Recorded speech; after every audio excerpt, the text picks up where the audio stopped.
영상전 주의 메시지입니다. 본 스터디 영상은 함께 학습을 하기 위해 만들어졌으며 내용에 오류가 있을 수 있습니다. 그것을 보충하거나 조언하려는 댓글 외에 인신공격하는 등의 악플이 있는 경우 차단을 하도록 하겠습니다. 네. 그림으로 배운 네트워크 마지막 시간이에요. 벌써 시간이 빠르게 흘러갔던 것 같습니다. 이번 장은 이제 네트워크 보안 기술들에 대해서 좀 서술이 되어 있더라고요. 저희가 지금까지 이제 뭐 네트워크가 어떻게 구성이 되어 있는지, 그런 구성 요소들이 어떤 것들이 있는지, 그리고 그 네트워크 안에서 데이터가 어떠한 기술을 사용해서 어떻게 송수진이 되는지 이러한 과정들을 살펴봤는데, 거기서 이제 그 데이터를 어떻게 보호할 것인지 그런 보안 기술에 대해서 좀 간단히 이렇게 좀 설명되어 있더라고요. 그래서 저도 이번 시간에 그 부분들을 좀 말씀드리려고 합니다.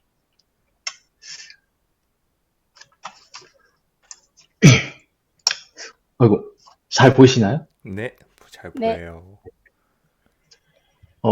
일단은 암호화와 복호라는 게 이 네트워크 보안에서 좀 핵심 개념, 중요한 개념이 될 것 같아요. 그래서 먼저 좀 말씀을 드리고 넘어가도록 할게요. 저희가 이제 뭐 상대방이랑 네트워크를 안에서 이 데이터를 주고 받을 때 내가 원하는 상대방에게만 데이터가 가고 또 내가 원하는 상대방한테만 이제 데이터가 딱 오면 사실 그게 가장 예쁘긴 한데 중간에서 이제 악의를 가진 제 3자 그런 다른 사람이 그 데이터를 어떻게 가로채거나 그 정보를 빼가거나 할 수 있는 그런 위험이 있다고 해요. 그래서 그 데이터를 그냥 그 순수히 남들이 그냥 데이터를 쉽게 확인할 수 있게 그냥 보내지 않고 이제 한번 이제 자물쇠를 걸어주는 쉽게 그 내용을 보고 내용을 확인할 수가 없게 하는 그런 과정이 필요하고 또 그렇게 암호화된 그런 데이터를 다시 확인할 수 있는 그런 데이터를 바꿔주는 그런 과정이 또 필요한데 그 개념이 바로 암호화와 복호에 해당이 되겠습니다. 그래서 이 개념들에 대해서 조금 더 나오는 용어들에 대해서 좀 더 말씀드리도록 할게요. 우선 암호화부터 말씀드리도록 하겠습니다. 영어로는 인크립션이라 하고요. 이제 데이터를 이제 송신자가 이제 상대방에 보내려고 할 때 그대로 보내기보다는 한번 암호화하는 과정이 필요하다. 다른 사람이 쉽게 내용을 확인할 수 없는 그런 과정이 필요하다 해서 등장한 어떤 기술인데요. 여기서 좀 나오는 특정 개념들을 말씀드리자면 플레인 텍스트라고 한글로는 평문이라고 하고요. 이제 이 용어 같은 경우는 이제 데이터를 암호화하기 전에 순수한 데이터를 가리키는 걸 말합니다. 그리고 이제 이 평문을 암호화한 친구를 이제 사이퍼 텍스트, 암호문이라고 하고요. 그래서 우리는 이 암호화 과정을 통해서 데이터를 그냥 순수한 데이터를 전달하는 게 아니라 한번 암호화를 해서 남들이 확인할 수 없는, 쉽게 해독할 수 없는 그런 암호문으로 전달한다라는 거죠. 그리고 이제 이 암호문을 어떤 상대방이 받았어요. 그러면 다시 원문으로 복기를 해서 그 내용을 확인하는 과정이 필요하겠죠. 그게 바로 복호에 해당이 되겠습니다. 영어로는 디크립션이라 하고요. 네, 평문을 암호한 암호문을 다시 그 평문으로 바꿔주는 과정을 말하는 겁니다. 그래서 이 암호화와 복호에 있어서 좀 쓰이는 친구들이 같이 쓰이는 친구들이 있어요. 그냥 내가 암호화하고 싶다고 암호화가 되는 게 아니고 복호가 되는 게 아니에요. 어떤 친구들이 같이 사용되냐? 바로 암호키라는 녀석입니다. 이 암호화와 복호에 있어서는 이 암호키가 반드시 필요하다라는 거. 이 암호키를 통해서 평문의 원래 데이터를 이제 비밀문, 암호문으로 바꿔줄 수 있다. 그리고 이 평문을 암호문으로 바꿔주는데 어떠한 복잡한 수학적 연산이 필요하다. 그게 바로 거기 사용되는 게 바로 알고리즘이 해당이 된다. 특별히 이제 암호화에 사용되는 알고리즘이 우리가 암호화 알고리즘이라고 한다고 합니다. 그래서 다시 한번 말씀드리면 이제 데이터의 도청, 유출됐을 때 어떤 위험을 방지하기 위해서 우리가 암호화를 한다. 그래서 암호화하기 전에 데이터를 우리가 평문이라 하고 암호화 데이터를 우리가 비밀문이라 하고 이 비밀문을 다시 내용을 확인하기 위해서는 복구하는 과정도 필요하다. 그리고 그 과정에는 암호키 그리고 그 암호키의 알고리즘까지 같이 사용된다라는 거. 이러한 어떤 기본적인 개념들을 이제 알고 계시면 이제 다음에 계속 말씀드릴 이제 암호화 방식에서 어떤 나오는 용어들에 대해서 헷갈리거나 잘 모르겠는 부분이 없을 거라고 생각합니다. 그래서 먼저 말씀을 드리고 넘어가도록 하겠습니다. 그래서 이제 본격적으로 이제 어떠한 암호 방식들이 있느냐 이런 것들을 좀 말씀드리려고 해요. 이제 가장 기본적인 게 공통키 암호 방식이라는 게 있어요. 이 방식의 대표적인 특징으로는 바로 암호화와 복호에 있어서 하나의 키를 공유해서 그 키를 사용해서 암호화와 복호가 진행된다는 거예요. 그래서 송신자가 데이터를 보내려고 할 때, 평문을 보내려고 할 때 이 공통키를 사용해서 한번 암호화를 진행하고 암호문을 보냅니다. 그리고 암호문을 받은 수신자는 똑같은 공통키를 사용해서 이 암호문을 복호해서 내용을 확인한다는 거죠. 이 방식은.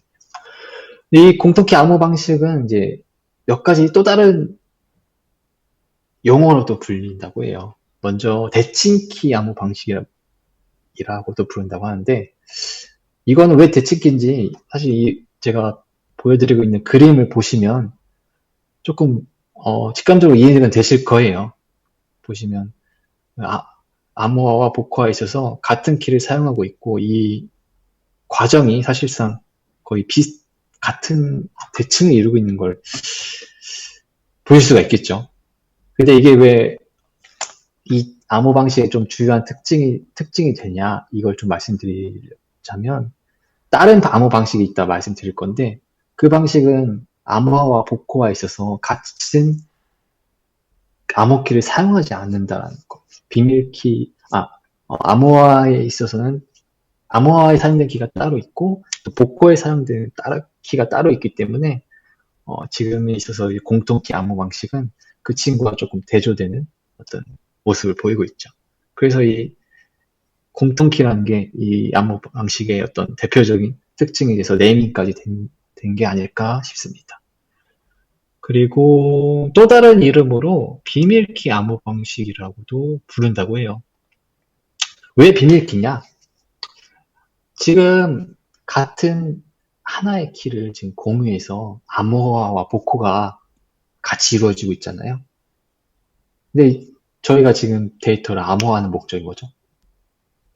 노출이 안 네, 데이터를 보호하기 위해서 제3자에게 노출되더라도 그 데이터 내용을 알아볼 수 없게 하기 위해서 그게 목적이죠. 그렇기 때문에 그 데이터를 암호화하고 푸는 키도 유출되면 안 되겠죠. 즉 신뢰할 수 있는 사용자끼리만 서로 가지고 있어야 되겠죠. 즉 비밀을 유지해야 되겠죠. 그렇기 때문에 이 공통키 암호 방식을 또 비밀키 암호 방식이라고 부를 수가 있는 겁니다. 그래서 이제 지금 말고도 이제 나중에 혹시나 확인하실 때 공통키, 대칭키, 비밀키 암호 방식 이렇게 확인하시게 된다면 셋 다 같은 방식을 말하는구나 이렇게 알고 계시면 되겠습니다. 네, 그래서 이 공통키 암호 방식의 장점으로는요, 이제 암호화와 그리고 복호에 있어서 처리 속도, 연산 속도가 빠르다는 장점이 있다고 해요. 아무래도 암호화 복호에 있어서 같은 키를 사용하고 사용되는 알고리즘, 연산 방법도 같을 거니까 거기에 있어서 좀 처리 속도가 빠르지 않을까 이렇게 생각을 하고요. 단점으로는 키가 유출될 수 있다. 그리고 암호 해독의 위험성이 좀 있다라는 단점이 있는데요. 이 부분은 왜 그렇냐? 일단은 앞서 말씀드린 것과 조금 앞서 말씀드린 부분에 해당이 돼요. 키 유출에 해당되는 부분은요. 이 키가 한번 이제 제3자에게 유출이 된다면 모든 이 키를 사용해서 암호화된 모든 데이터를 우리가 해독할 수가 있는 거고, 또 악의를 갖고 이제 제3자가 데이터를 암호화해서 다른 사람에게 보낼 수가 있죠. 그래서 이 키를 유출되지 않게 잘 관리해야 한다는 게 이 공통키 암호 방식의 어떤 가장 큰 해결점이 아닐까 생각을 하고요. 암호 해독의 위험성은 어떤 걸 나타내냐? 이 암호화 자체도 사실 어떤 정해진 연산 방식을 통해서 지금 데이터를 암호화하고 있는데요. 그렇기 때문에 규칙성이 있다라는 거예요. 그래서 이러한 규칙성을 가진 데이터 암호분들이 지속적으로 이제 해커나 이런 제3자에 노출된다고 하면 그 해커가 그 규칙성을 찾을 수가 있다라는 거죠. 그렇기 때문에 그런 규칙성을 이제 노출시키지 않기 위해서 노출되더라도 복호에 있어서 조금 방지책을 위해서 지속적으로 이 암호화하는데 사용하는 암호키를 새롭게 지속적으로 갱신해서 바꿔줄 필요가 있다는 거예요. 그래서 키 유출과 이제 암호키의 갱신에 있어서의 어떤 관리가 굉장히 중요하다. 이러한 부분들이 이제 이 암호키 방식은 공통키 암호 방식이 단점을 갖고 있기 때문에 이런 단점을 보완하기 위한 어떤 관리가 굉장히 중요하겠다라는 게 이 암호 방식의 특징이 되겠습니다. 그래서 대표적인 이제 이 공통키 암호 방식을 사용하는 알고리즘에 있어서는 DES, Data Encryption Standard, 이게 가장 기본적인 거였고요.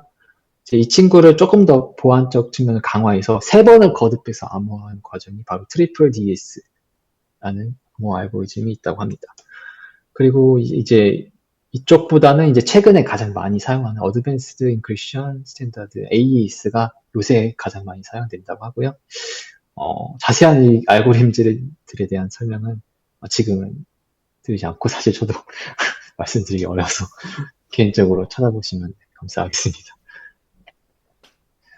네, 그리고 이제 또 하나로 이제 암호 방식에 있어서 공개키 암호 방식이 있어요. 이름만 보고 조금 뭔가 생각해 보실 게 있을지는 모르겠는데, 앞서 말씀드린 친구는 비밀키라고 불렸다고 했잖아요. 거기에 반대되는 의미에 해당이 되겠죠. 공개키 암호 방식은요. 그래서 설명을 제대로 드리자면, 이 친구 같은 경우는 이제 그전 공통키 암호 방식과 달리 암호화와 복호화에 있어서 같은 키를 사용하지 않고 서로 다른 키를 사용한다는 특징이 있어요. 그래서 공개키가 있고요. 그리고 그 반대에 비밀키가 또 하나 있습니다. 그리고 이 공개키와 비밀키가 한 쌍을 이루고 있어요. 서로 대응이 되는 관계입니다. 그래서 이 공개키는요, 외부에 그냥 프리하게 공개해요. 그냥 옆에 있는 사용자들에게 그냥 다 뿌리는 거예요. 이름 그대로 퍼블릭키, 주변에 공개를 하는 암호키입니다.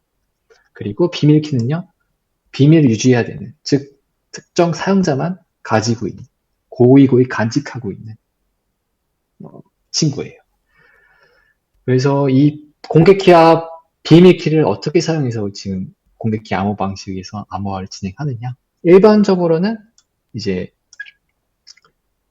공개키 같은 경우는 데이터를 암호화할 때 사용한다. 그래서 공개키는 누구나 가지고 있으니까 누구나 이 공개키를 가지고 데이터를 암호화할 수가 있다라는 거고요.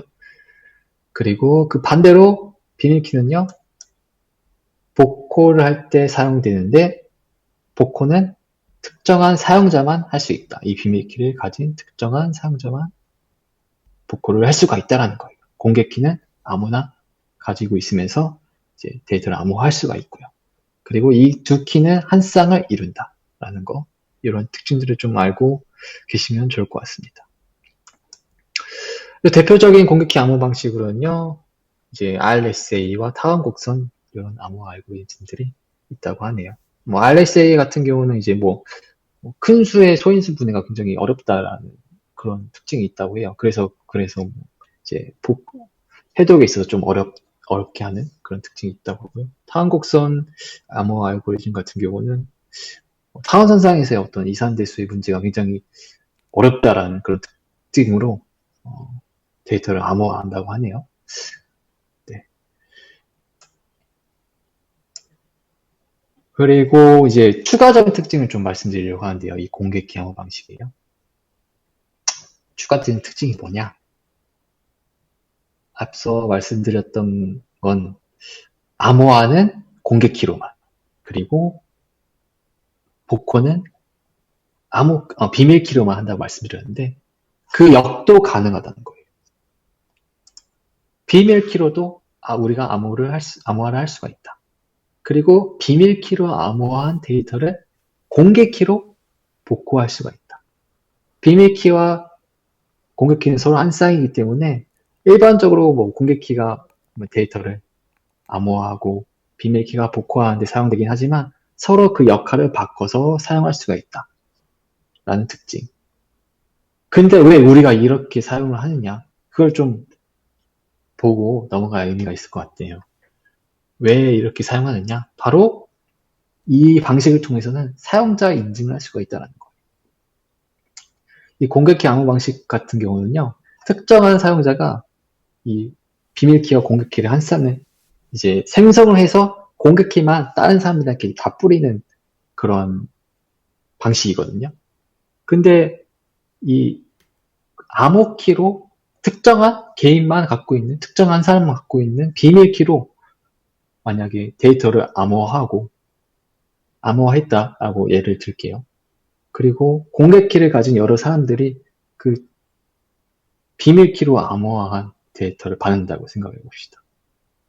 이 비밀키로, 그러면 자기가 가진 공개키로 이 데이터를 한번 풀어볼 거 아니에요? 풀렸어요. 그러면 나와 대응되는, 내 공개키와 대응되는 비밀키로 암호화된 데이터네, 이걸 그 수신자가 인식할 수 있겠죠. 확인할 수가 있겠죠.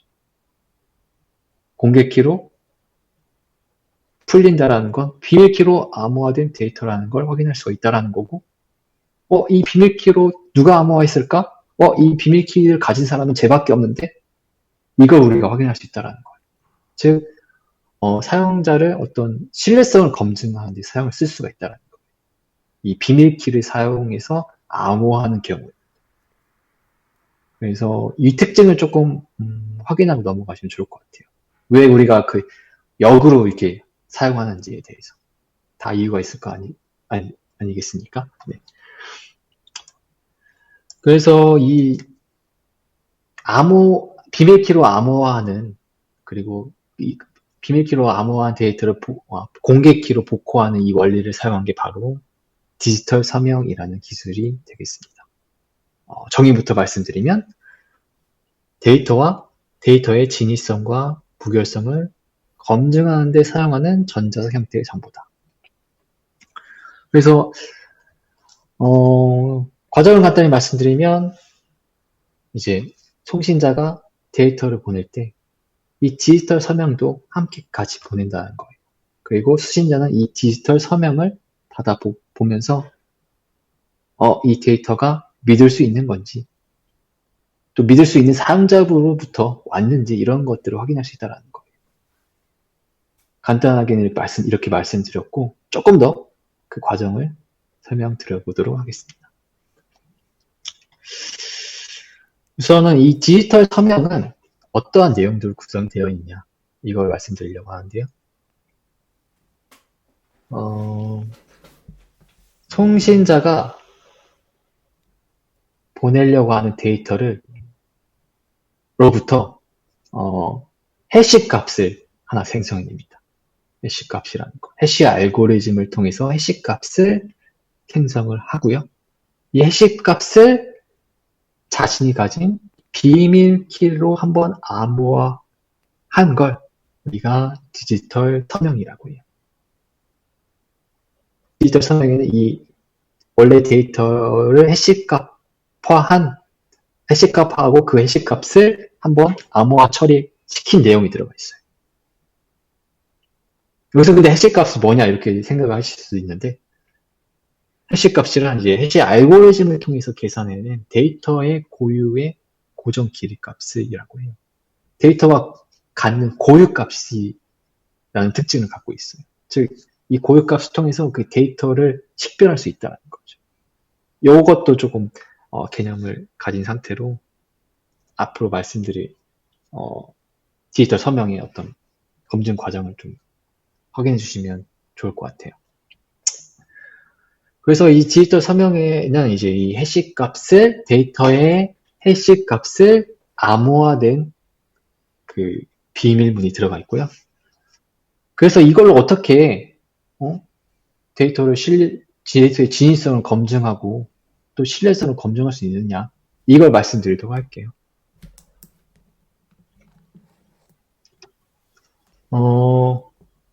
일단은 송신자가 이제 특정한 리시버한테, 수신자한테 데이터를 보낸다고 가정을 해보도록 하겠습니다.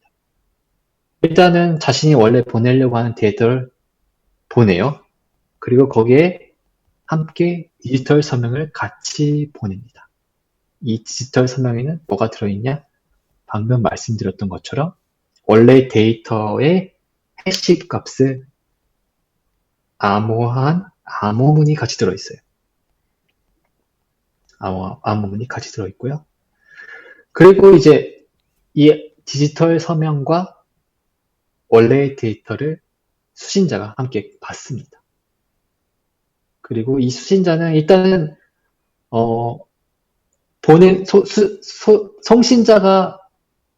송신자의 비밀키에 대응되는 공개키를 갖고 있다고 가정을 할게요. 미리 이제 송신자가 공개키를 이제 주변 리시버들한테 다 뿌렸다고 가정을 할게요. 그래서 이제 그 공개키를 가지고 있는 수신자는 이 공개키를 통해서 디지털 서명을 보고 이 암호화된 해시값을 다시 복호를 합니다. 비밀키로 암호화되어 있는 데이터를 우리가 공개키로 다시 복호할 수 있다고 아까 말씀드렸죠. 그래서 원래 데이터의 해시값을 일단은 확인을 해요. 이렇게 공개키를 통해서 원래 데이터 해시값을 확인하고요. 도착한 디지털 서명의 해시값을 확인하고요. 그리고 그 옆에 같이 온 원래 데이터를 가지고 여기서 또 자기가 해시 알고리즘을 통해서 해시값을 하나 생성합니다. 그래서 이제 일단은 디지털 서명에 있어서 만약에 공개키로 해시값이 산출됐어요. 그러면 이 공개키에 대응하는 비밀키를 가지고 있는 송신자를 우리가 확인할 수가 있겠죠. 검증할 수가 있겠죠. 만약에 공개키로 어떠한 암호화된 데이터가 풀린다면 이 데이터는 비밀키로 이 공개키에 대응하는 비밀키로 암호화된 데이터구나 우리가 인식을 할 수가 있는 거잖아요.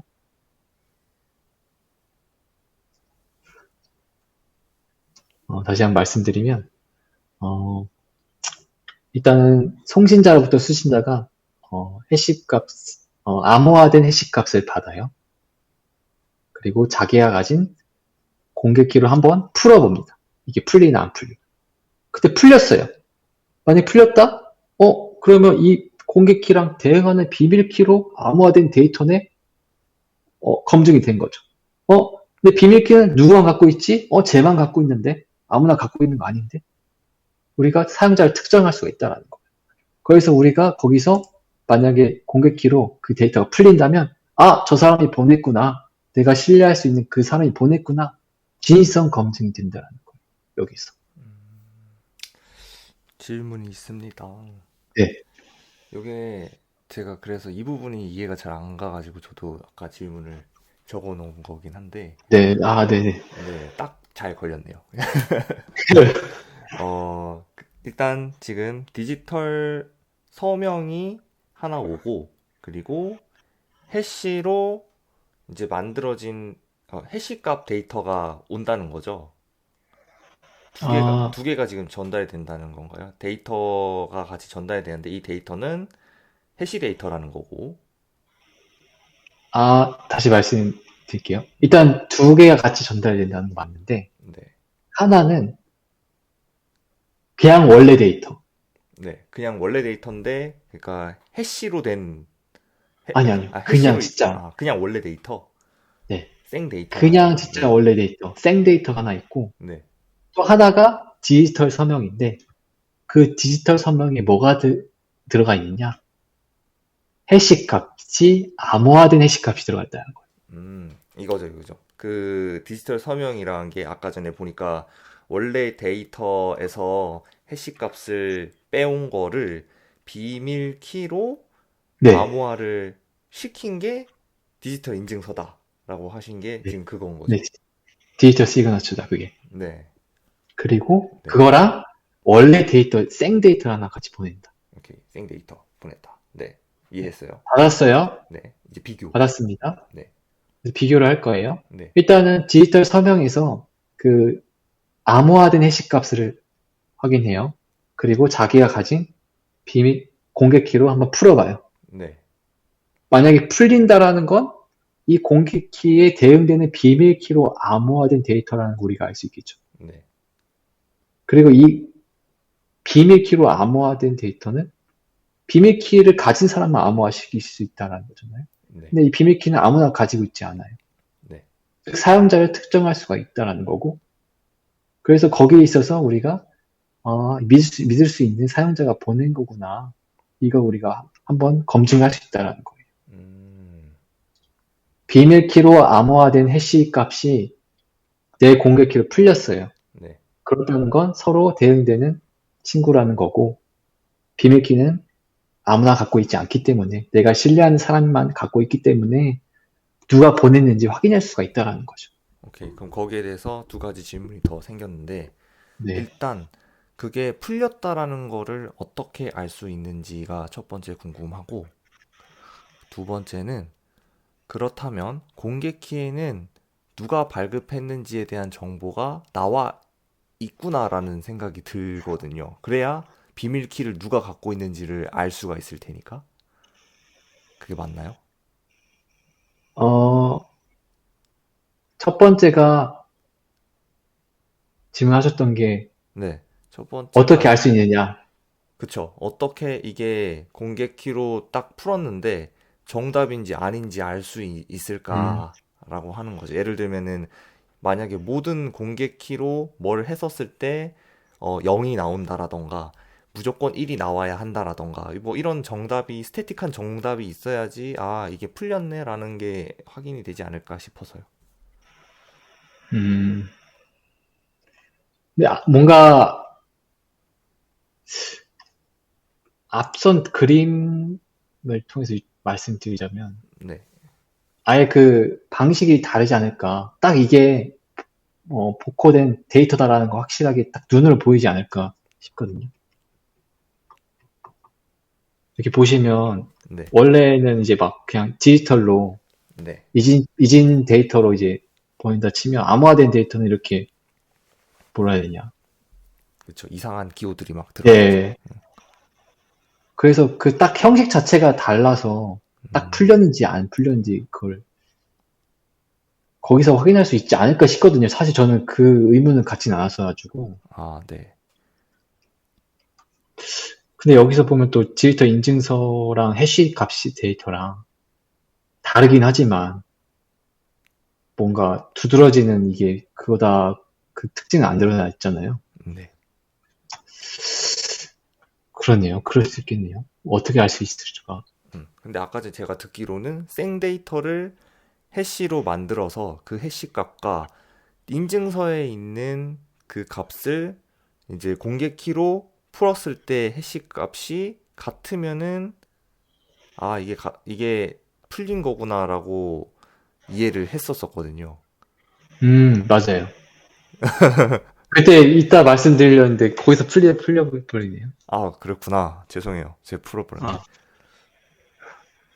미안해요. 네. 이따 말씀드릴 거야 했는데, 네. 그, 원래 데이터가 있잖아요. 네. 거기서 해시값을 한번 또 만들어 보는 거예요. 아, 값은 그 네. 데이터 고유의 값이기 때문에 네. 데이터마다 다 다른 값을 가지거든요.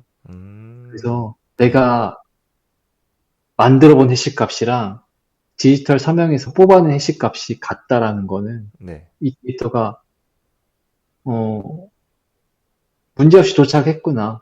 변조가 되지 않았구나. 거기에서 그걸 확인할 수가 있다라는 거고. 음, 네. 이해됐습니다. 그런 거예요. 그러니까 네. 이 해시값이라는 건 그 데이터의 어떤 그 인식표 느낌인 거죠. 그 데이터 자체를 의미하기보다 이 네. 데이터가 내가 받고자 하는 데이터가 맞는지 확인하기 위한 네. 그런 걸 확인하기 위한 절차에 사용되는 데이터고 해시값은 네. 밸류는요. 그래서 이 진위성과 그 무결성 검증은 어떻게 되냐? 다시 한번 말씀드리면 일단 내가 가진 공개 키로 해시값 암호문이 풀려요. 그러면 이 공개 키에 대응되는 비밀 키를 가지고 있는 사람이 보냈다라는 걸 내가 신뢰할 수 있는 사람이 보냈다라는 걸 확인할 수 있다라는 거니까 네. 거기서 한번 진위성이 검증이 되는 거고 음, 그리고 옆에 받은 생데이터에서 해시값을 한번 추출해보고 네. 그리고 내가 해독한 해시값을 한번 비교해 봄으로써 이 데이터가 바뀌지 않고 변조되지 않고 잘 도착했는지 거기서 한번 더 무결성을 검증할 수가 있다는 거죠. 음. 두 번째 질문이 어떤 거였죠? 아, 두 번째 질문은 공개 키에는 그렇다면은 비밀 키가 누가 가지고 있는지 알아야 되니까 공개 아, 키에 그거 정보가 있지 않나라고 얘기를 한 건데 아마 있었던 것 같아요. 그 키 예전에 봤는데 어디서 뭐 발급이 됐다 이런 거 다 적혀 있었던 것 같거든요. 그게 이제 그, 밑에 나오는 CA 뭐 네. 그럴 것 같아서. 디지털 인증서 거기서도 네. 되는 그래서 거고. 공개 키랑 비밀 키에도 두 개 다 어디서 발급됐는지 나와 있는지 그게 꼭 나와야 되는지 뭐 이런 거 이런 게 조금 궁금하긴 했어요. 네. 그게 막 나와 있는 게 필요하니까 음, 이제 디지털 인증서라는 기술이 추가적으로 등장한 게 아닐까 싶네요. 음, 네, 네, 있겠군요. 그렇습니다. 네, 네. 그래서 이 공통 아까 말씀드린 공개키 방식을 이제 역으로 활용하는 원리를 사용한 게 바로 디지털 서명이다라는 거. 이 네, 디지털 공개키를 거꾸로 이용하면 이제 사용자를 검증하는데 우리가 활용할 수가 있다는 거라는 거. 네, 다시 한번 말씀드렸습니다. 네, 계속해서 공개키 방식을 말씀드리려고 하는데 문제점이 있어요. 공개키 인증 방식 문제점이 있는데 뭐냐? 과연 내가 그냥 누가 풀어줘서 받았는데 내가 신뢰할 수 있는 사람이 보낸 건지 아닌지 어떻게 내가 믿을 수 있겠느냐라는 거예요. 그래서 이제 등장한 기술이 좀 전에 말씀하셨던 디지털 인증서인 거죠. 그래서 특정한 이제 공식적인 인증 기관에서 발급한 디지털 인증서로 이 공개 키를 당신은 신뢰할 수가 있습니다. 이걸 우리가 확인할 수 있다는 거죠. 어떤 내용들을 이 디지털 인증서에는 담고 있냐? 좀 더 말씀드리자면,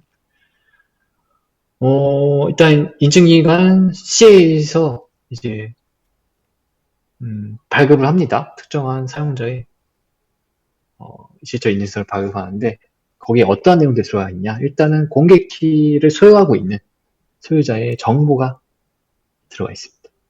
여기 보시면 이슈 to 뭐 제인도 그리고 여러 가지 어떤 발급 날짜 이런 것도 들어가 있고 뭐 시리얼 넘버도 들어가 있고 하신 거 그림에서 보실 수가 있겠죠.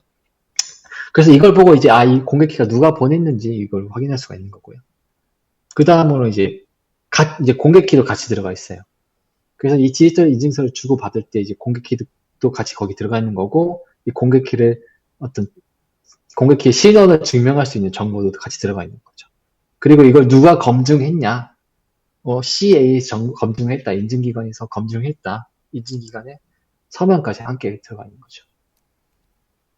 그래서 이 세 가지의 공개키 소유자의 정보, 그리고 이제 핵심이 되는 메인 공개키, 그리고 인증기관의 서명까지 이제 세 가지가 합쳐져서 디지털 인증서가 된다. 그리고 이 디지털 인증서를 통해서 이제 사용자들은, 수신자들은 이 공개키가 신뢰할 수 있는지 아닌지, 신뢰할 수 있는 사람으로부터 전달받고 있는지 아닌지 이걸 확인할 수가 있다라는 거죠. 만약에 신뢰할 수 없는 사람으로부터 받은 공개키로 만약에 데이터를 암호화했다고 쳐봐요. 근데 그 데이터가 중요한 정보다?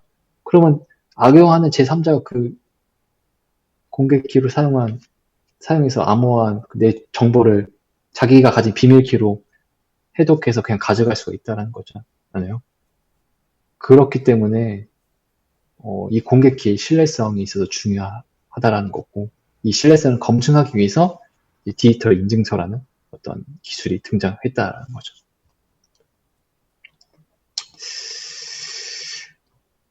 그래서 이 디지털 인증서는 이제 대표적으로 많이 사용되는 규격이 따로 정해져 있다고 해요. X.509라는 녀석인데요. 그냥 간단히 그냥 무슨 내용들이 들어있나 그냥 보고 넘어가시면 좋을 것 같아요. 인증서 버전도 들어가고, 이제 인증기관이 할당한 고유 넘버, 시리얼 넘버도 있고, 발행한 사람, 그러니까 공개키를 발행한 사람, 또 공개키 유효 기간, 또 소유자 공개키 정보, 공개키가 어떤 식으로 암호화되어 있는지 알고리즘, 어떤 식으로 암호를 하는지 알고리즘도 들어있고, 다양한 정보들이 들어가 있네요. 그 다음으로 이제 SSL이라는 어떤 기술이 좀 책에 설명되어 있을 거예요. 일단은 정의부터 뭐냐 말씀드리면, 일단 영어로는 Secure Circuits Layer라고 컴퓨터 네트워크의 통신 보안을 제공하기 위해서 설계된 암호 규약 프로토콜이에요. 그래서 TCP/IP 모델에서 이제 어플리케이션 계층에 사용되는 여러 가지 프로토콜을 보시면 이 SSL이 있는 걸 한번 나중에 확인하실 수가 있을 거예요. TLS, SSL 이렇게 같이 묶여 있을 건데, 그럼 이 TLS는 또 뭐예요? 이렇게 물어보실 수가 있는데, 이 TLS는 뭐냐면요. 이제 이 SSL이 초기 이제 이 암호 프로토콜의 어떤 명칭이었고, 특히 넷스케이프사가 어떤 발명한 프로토콜의 명칭이었고, 이 녀석이 계속해서 이제 뭐 업그레이드 되고 이제 발전되면서 이제 표준화해서 만든 게 TSL이라고 해요. 그냥 명칭만 달라진 거지 같은 역할을 하는 거고, 또 버전의 차이 정도다. 근데 지금은 이제 TLS로 이제 사용하고 있다라는 거, 이 정도로 알고 계시면 될 것 같습니다. 근데 이제 이거를 왜 사용하냐? 왜 이 녀석을 사용하게 됐냐? 이게 조금 핵심이 될 것 같은데, 왜 사용하냐면요. 데이터의 도청을 방지하기 위해서 우리가 사용하게 됐다고 해요. 이제 클라이언트와 서버 간에 이제 데이터를 송수신 하잖아요. 계속 그 과정을 저희가 그 전까지 학습했었고, 이 데이터를 송수신할 때 데이터를 암호화하는 과정이 필요할 때가 있잖아요. 그냥 일반적인 데이터는 사실 유출돼도 상관없는데, 만약에 막 개인정보라든지 그런 서버한테만 이제 보내야만 하는 데이터, 다른 사람이 이제 중간에 뭐 가로채면 안 되는 데이터, 이런 데이터가 있을 거 아니에요. 그 데이터를 도청 방지하기 위해서, 암호화하는 데 사용하기 위해서 등장한 암호 프로토콜에 해당이 되겠습니다.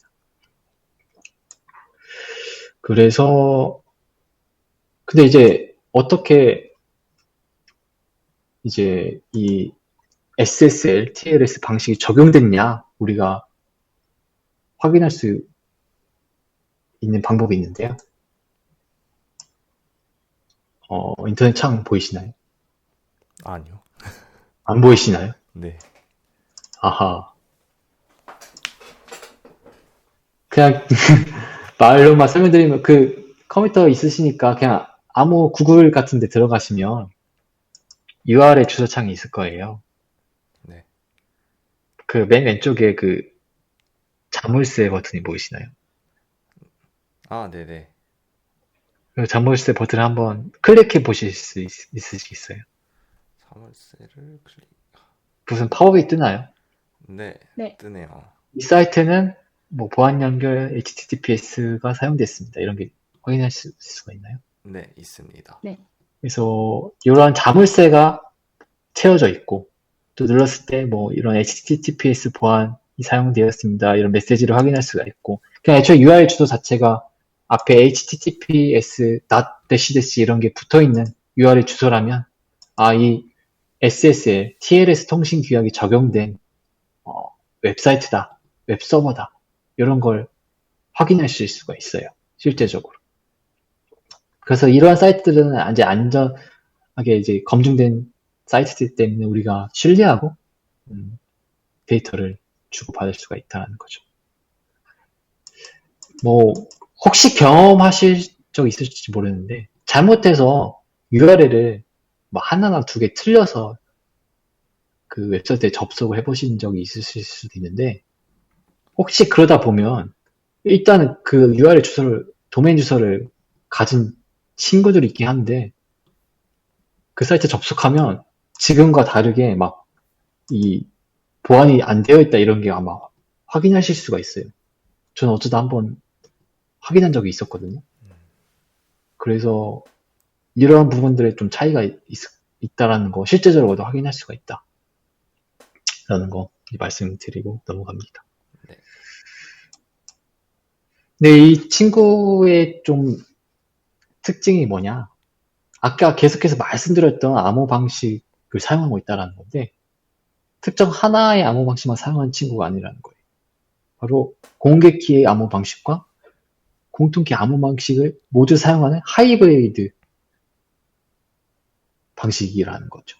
그래서 어떻게 이 SSL을 적용이 된 웹사이트에 이제 클라이언트가 데이터를 주고받느냐 그 과정을 좀 말씀드리자면 그림 보이시죠? 일단은 클라이언트가 사용자가 서버러한테 이제 나는 이 SSL, TLS 프로토콜을 적용시켜서 커뮤니케이션을 하고 싶어. 이제 메시지를 전달을 해요. 서버한테. 그러면 서버는 이제 응답을 합니다. 뭐로 응답해 주냐?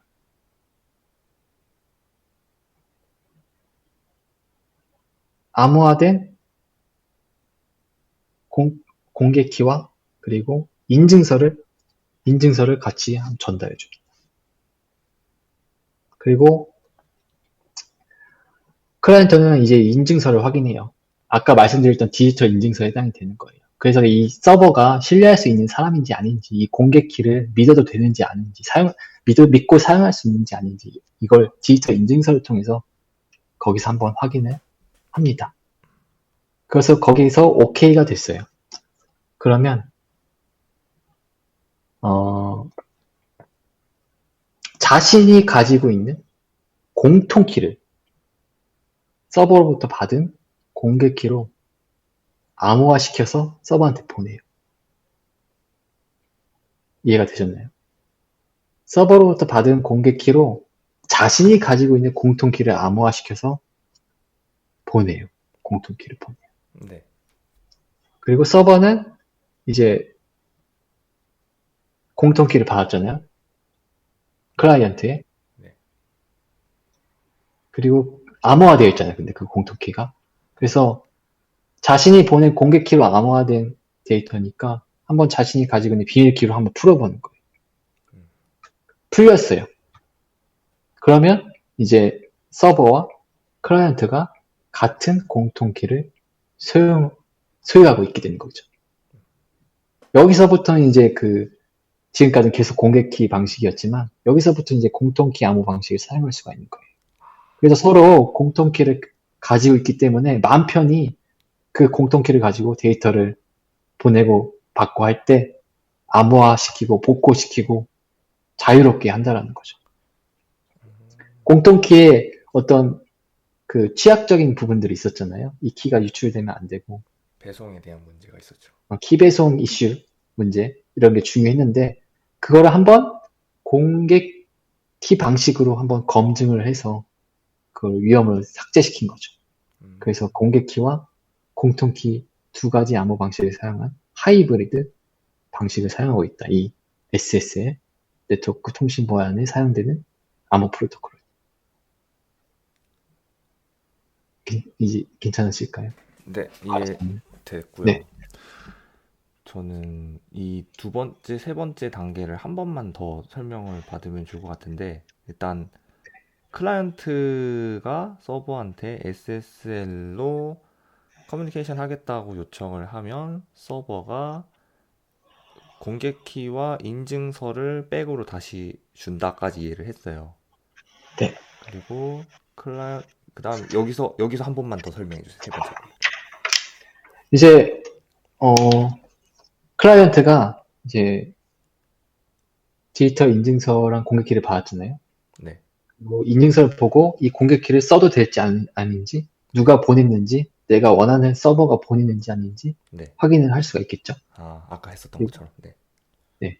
한번 확인이 됐어요. 그럼 이 키를 믿고 써도 되겠구나. 음, 이게 이제 확단이 쓰면, 네. 확신이 서면 자신이 갖고 있는 클라이언트가 갖고 있는 공개키를 그 보내준 음, 공통키를 자신이 갖고 있는 공통키를 서버가 보내준 공개키로 암호화 시킨다는 거죠. 결국에는 그 그러면, 암호화된, 네. 네, 네. 암호화된 자신의 공통키를 서버한테 다시 응답을 한다는 거죠. 음, 결국 크게 두 가지로 볼 수 있겠네요. 초반에는 공개 키가 좀 중요하고, 그러니까 공개 네, 키가 이게 제대로 된 공개 키니? 라는 이슈를 클라이언트와 서버 간에서 이제 이걸 다루고 그게 해결이 되면 공통 키를 전달해서 공통 키로 커뮤니케이션 한다라는 거잖아요. 네, 그죠. 음, 한번 공개키로 해서 서로 간의 어떤 신뢰성이 검증이 되면 그 네. 뒤로부터는 공통키, 서로 공유하고 있는 공통키로 계속 데이터를 암호화시키고 복호화시키고 음, 보안을 유지하면서 주고받는다라는 거죠. 이해했어요. 네. 이 두 가지가 같이 사용되는 암호 방식이 같이 사용되는 네. 프로토콜이 되겠다. 이 SSL이라는 친구들. 네. 이거 엄청 튼튼하네요. 저 한번 서로 이제 꼬은 거니까요. 네, 네. 음, 네. 네. 네, 그리고 이제 가장 마지막엔 이제 VPN이라고 Virtual Private Network라는 기술이 소개가 되어 있더라고요.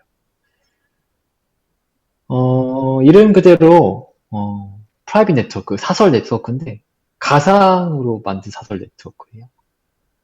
이 가상 사설 네트워크라는 기술이 왜 등장했을까? 한번 생각을 해보면 일단 기존에는 웬이라는 친구 혹시 기억나시나요? 네. 랜과 랜 간의 어떤 물리적인 연결 위에 더 구축한 게 웬이었었는데 이 친구의 단점은 일단은 우리끼리만 사용하는 사설 네트워크니까 물리적으로 연결한 보안에 있어서는 사실 딱히 뭔가 위험은 없어요. 우리끼리 이제 물리적으로 연결한 네트워크들이 있기 때문에. 근데 어떤 단점이 있냐? 구축 비용이 굉장히 비싸다라는 거예요. 이거를 이제 통신사에게 맡기게 되는데 그 비용이 굉장히 대단히 많이 들게 된다. 그래서 이 비용이 많이 든다는 단점을 어떻게 극복할 수 있을까 하는 어떤 고민에서 나온 게 바로 VPN인데요. 이 인터넷 VPN은 뭐냐?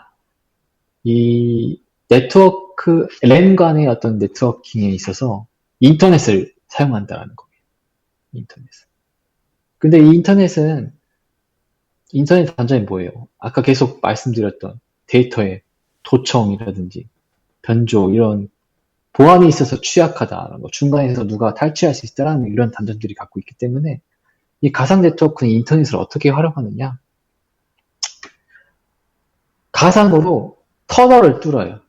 특정 랜과 랜끼리 연결하고 있는 가상의 터널을 뚫습니다. 이걸 터널링이라고 해요. 그래서 가상으로 만들어낸 터널을 이용해서 우리가 데이터를 주고받고 한다는 거. 근데 인터넷을 이용하긴 하지만 딱 그 터널만 사용해서 데이터를 주고받기 때문에 조금 더 보안에 있어서 사설적인 어떤 네트워킹 유지할 수가 있다는 거죠. 그리고 여기에서 이제 이 터널에서 이제 데이터를 이제 주고받을 때 사용하는 이제 프로토콜들이 이제 앞서 말씀드렸던 뭐 SSL도 있고 뭐 IPsec이라는 프로토콜도 있고요. 그래서 암호화 과정을 거친다. 일반적으로 이제 인터넷에서 이제 데이터를 그냥 프리하게 주고받을 때는 딱히 이런 암호화 과정을 딱히 거치진 않는데 이런 사설 네트워크에서는 터널을 이용해서 좀 터널링을 통해서 이제 데이터가 왔다 갔다 할 수 있는 어떤 프라이빗한 어떤 루트를 만들어 놓긴 했지만 어쨌든 인터넷에서 경영하기 때문에 아예 도청이나 뭐 어떤 유출의 위험을 아예 막 없앨 수는 없는 것 같아요. 그래서 한번 또 데이터를 거기서 주고받는 데이터를 암호화하는 과정이 필요하다라고 합니다. 그래서 이런 암호화 프로토콜을 이용한다고 하고요. 그래서 이 인터넷 VPN, 가상 사설 네트워크를 사용하는 이유는 물리적으로 연결하는 웬 같은 그런 네트워크는 사실 굉장히 비용이 많이 들기 때문에 그런 부분들을 절감하기 위해서 VPN이 등장했다. 이 정도 말씀드리고 싶네요. 그래서 네, 이 VPN까지 해서 이제 이 책은 이제 이렇게 끝나고요. 이 챕터도 이렇게 끝나게 됩니다. 네트워킹 보안 기술에 대해서 좀 비교적 시적인 부분들, 중요한 부분들을 간단하게 다뤘던 것 같습니다. 네, 이상입니다. 고생 많으셨습니다. 감사합니다. 네. 수고하셨습니다. 이제 Q&A 시간을 또 가져봐야죠. 네. 전 Q&A 원래 딱 2개 생각하고 있었는데 일단 중간중간에 2개를 다 했고 하나가 더 있긴 한데 그걸 이제 네. 민지님의 의견이 있거나 아니 뭐 질문이 있으면은 그거 먼저 하고 그 다음에 제가 하고 없으면 그냥 제가 바로 하려고요. 그 VPN 있잖아요. 이게 뭐 라우터로 연결하는 길을 가상으로 만든다고 했는데, 그러면 IP와는 무관한 건가요? IP가 막 변경된다든지 그런 게 있는지 궁금했어요. 말씀드릴 게 없어서 이거는 찾아오겠습니다. 네, 네, 그냥 뭔가 저도 이 부분을 딱히 의문이나 깊게 생각 안 하고 그냥 책 내용만 보고 넘어갔던 것 같아요. 의문점 갖지 않고. 뭔가 새로운 사설 IP를 할당 받는 건지 그런 게 궁금했어요. 정확하게 그리고 궁금하신 점이 이 네네, 그 VPN을 사용하게 되면 VPN을 사용을 할 때 IP는 어떻게 바뀌는지가 궁금하고요. 어떻게 라우팅할 때 새로운 사설 IP를 할당 받는 건지 네. 아니면 그 이거는 그 질문 아니고 인터넷에 데이터 통신을 하려면 공인 IP가 필요하잖아요. 그런데 공인 IP를 할당받을 필요가 없는 건지, 공인 IP가 필요 없는 건지. 공인 네. IP가 필요 없는 건지 네, 인터넷 접속하는데 공인 IP가 반드시 있어야 되지 않을까요? 네네. 그게 궁금해요. 왜냐하면 오른쪽 7-14 그림을 보면 인터넷이라고 표현한 구름 모양이 있는데 이 구름은 거치지 않거든요. 그림은 그렇네요. 네. 7-14? 네네네. 219쪽에 그림 7-14 부분에 보면 인터넷을 구름 클라우드로 표현을 했는데 클라우드는 거치지 않거든요. I see. 예, 그렇네. 그래서 공인 IP를 할당받을 필요 없이 데이터를 통신을 하는 건지. 네. 꽤 궁금했습니다. 알겠습니다. 이 부분은 제가 조사해 보도록 하겠습니다. 네. 네. VPN 지금 써서 번호가 바뀌는지는 지금 체크하고 있거든요. 아, 잠시만 진짜요? 한번 해보겠습니다. 금방 네. 돼서.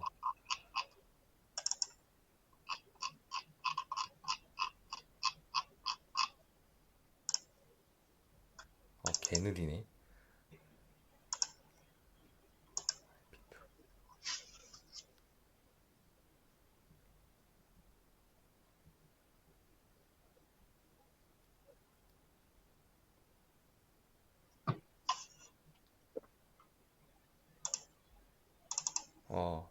찾아와 주셔야 될 것 같아요. 안 나오네요. VPN 네. 뜨니까 안 나와요. 계속 로딩 뜨고. 되게 그 신기하다. IP 우회라는 게 새로운 IP를 할당받는 거죠? 네, 그런 거죠? 네. IP 우회가 새로운 IP를 할당받는다. 맞는 것 같긴 해요. 왜냐하면은 지금 그쵸? VPN을 갔다가 다시 돌아오니까 IP가 바뀌었어요. 그렇죠. 네, IP를 바꿔야지 차단된 사이트를 들어갈 수 있으니까 IP는 변경되는 것 같은데, 음, 근데 그 IP가 공인 IP라고 생각은 드는데 헷갈리네요. 그림이랑 제 생각이랑 맞지가 않아서 헷갈리네요. 그러게요. 방법이 두 가지가 있을 수도 있죠. 인터넷을 통하는 방법이 있을 수도 있고, 아니면은 저렇게 그냥 직통으로 본사 서버에 연결을 하는 거니까 굳이 인터넷을 연결할 필요가 없으니까 그래서 그럴 수도 있을 것 같긴 한데 그래도 조사를 해 오신다고 하시니 좀 더 딥한 자료를 볼 수 있겠죠. 조금 있으면. 다음 주에 네. 아, 말씀드리도록 하겠습니다. 제가 질문하고 싶었었던 거는 이것보다는 네. 덜 딥한 건데 VPN이라는 게 제가 VPN을 많이는 안 써봐서 정확하게는 잘 모르는데 이게 어 뭔가 뭐라 그러지? 그냥 우회하는 건가요? 그냥 다른 웬을 통해서 우회를 해서 인터넷을 접속을 하거나 다른 서버를 접속을 하거나 하는 건가요? 음, 이제 버추얼 프라이빗 네트워크라는 네. 거를 이해가 잘 안 가요, 일단.